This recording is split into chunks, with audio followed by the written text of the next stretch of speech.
si Chambers. Eh, biglang rumimate si Babilonia. He had a turnaround shot there at the corner. Narito si Travis. Mukhang narinig ka, Dr. J. That's the way to do it. You take it strong to the hoop, you know.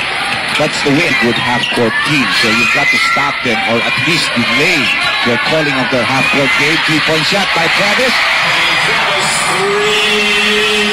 Konting balang. Lamang ang San Miguel Beer ng dalawa sa yutong ito. Nagbago na ang simoy ng aging palandalian. Tabla na naman tayo.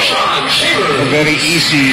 Magbibigay ng screen si Hawkins. So ball si Hawkins pero walang pagkakataon maipasa. Binigay kay Chambers sa tuktok ng kilo.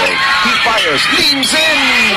Oh, that's a difficult shot right there because he had the defense all over. 1, 2, 3, 4. Best. John Chambers. Best.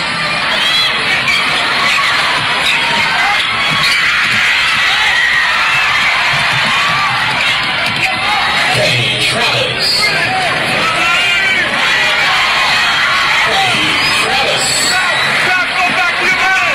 Clock at 5. Will they be able to put up a shot?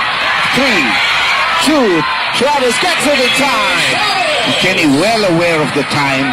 Polistico trying to watch Chambers' body. Foul by Polistico. That's going to be a soft side. 11 beses. Nasundot. Malinis. Chambers.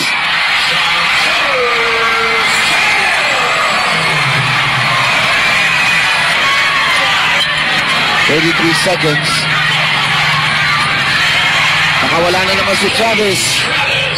Si Travis gumulong away from the 3-second area. Tumayo agad. Tries to cling on to the ball. Forces it up. No. Rushes aside everybody. And it'll go! Travis escapes with a left-handed layup. Tied at 86. Kumarin also back in the game. Trying to work on Johnny. Goes to Chambers the shot. Yes, well-run play by Alaska Milk. Goes range shot. When Alaska still has 2 fouls to give. While playing solid airtight defense all the way as Chambers has that running shot. On a one-on-one play against Travis. And you can see, hirap talaga sila. Yeah, they cannot even execute well. Sisiguraduhin ni Chambers ngayon. Kahit ito si Chambers.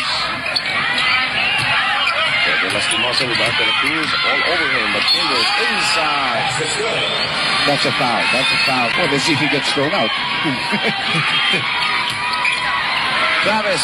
Hey, Travis. Travis on a